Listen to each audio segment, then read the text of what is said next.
দুটি ঘটনাই গত শনিবারের।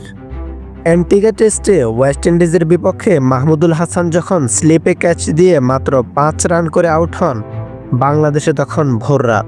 অ্যান্টিগা থেকে 18,333 কিলোমিটার দূরের শহর অস্ট্রেলিয়ার পার্থে সেদিন সকাল সকাল সেঞ্চুরি পেয়ে যান যশস্বী জয়সওয়াল। সেঞ্চুরির পরপরই আত্মতৃপ্তিতে ভোগেননি। 161 রানের ঝলমলে ইনিংস উপহার দিয়ে তবেই থেমেছেন। বাংলাদেশ ও ভারতের এত ক্রিকেটার থাকতে মাহমুদুল ও জয়সওয়ালকে নিয়ে আলোচনার কারণ দুজনেই টেস্ট ওপেনার। এর চেয়েও বড় কারণ 2020 অনূর্ধ্ব-19 বিশ্বকাপ। বিশ্ব ক্রিকেট যাদের প্রথম চিনেছে 4 বছর আগের সেই টুর্নামেন্ট দিয়ে। আসরের ফলও সবার জানা। পচেফস্ট্রুমের ফাইনালে ডিএলএস পদ্ধতিতে ভারতকে 3 উইকেটে হারিয়ে চ্যাম্পিয়ন হয় বাংলাদেশ, যা বাংলাদেশের ক্রীড়াঙ্গনের ইতিহাসে সবচেয়ে বড় দলীয় সাফল্য। এরপর মাহমুদুলদের বিশ্বজয়ী দলকে নিয়ে কত স্বপ্ন, কত প্রতিশ্রুতি, কিন্তু বাস্তবায়ন হয়েছে সামান্যই। বিসিবিও যেমন সেই দলটার সম্ভাব্য সেরা পরিচর্যা করতে ব্যর্থ, মাহমুদুলরাও ব্যর্থ সামর্থ্যের সর্বোচ্চটা দিতে। অথচ 4 বছর আগের সেই ফাইনালে হারের বেদনা নিয়ে মাঠ ছাড়া জয়সওয়াল আজ বিশ্ব ক্রিকেটের অন্যতম বড় তারকা হওয়ার পথে।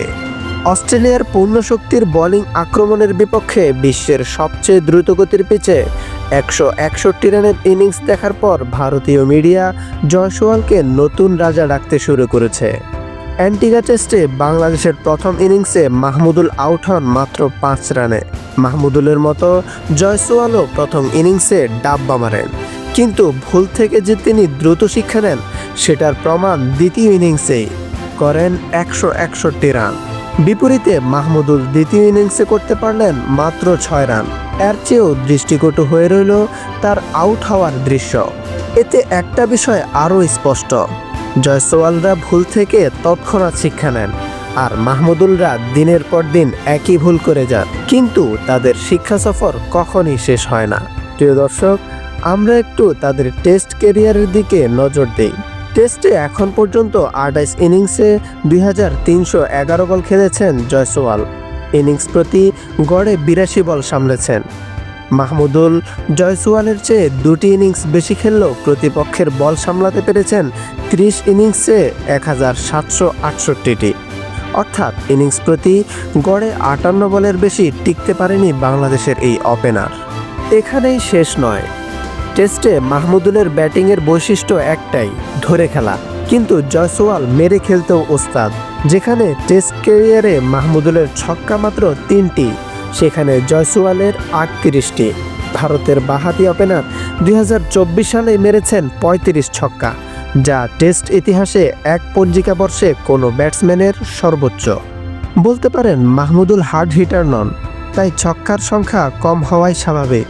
কিন্তু 4 মারাতেও জয়সওয়ালের চেয়ে যোজন পিছিয়ে মাহমুদুল। 30 ইনিংসে মাহমুদুলের 4 85টি, জয়সওয়ালের দ্বিগুণের বেশি 178টি। টেস্টে জয়সওয়ালের বর্তমান রান 1568, এর মধ্যে বাউন্ডারি থেকে এসেছে 940। মাহমুদুলের রান 725, বাউন্ডারি থেকে এসেছে 358। অর্থাৎ জয়সওয়াল তার কেরিয়ারের 59.94% রান করেছেন 4 ছক্কা থেকে, যেখানে মাহমুদুলের 49.38%।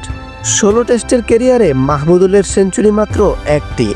জয়সওয়াল 15 টেস্টে 3 অঙ্ক ছুঁয়েছেন 4 বার, এর মধ্যে 2টি আবার ডাবল সেঞ্চুরি। দুজনের ব্যাটিং গড় তুলনায় আনতে না হলে ভালোই হতো। এখানেও যে আকাশ পাতাল ব্যবধান। জয়সওয়ালের গড় 58.07 আর মাহমুদুলের গড় অর্ধেকেরও কম, 24.16। ক্রিকেটের সব খবরাখবর পেতে আমাদের চ্যানেলটি সাবস্ক্রাইব করুন। আপনার ভালো লাগা, খারাপ লাগা আমাদের সাথে শেয়ার করতে অবশ্যই ভুলবেন না। আপনার গুরুত্বপূর্ণ ফিডব্যাক আমাদের পথ চলাকে সুগম করবে। ধন্যবাদ।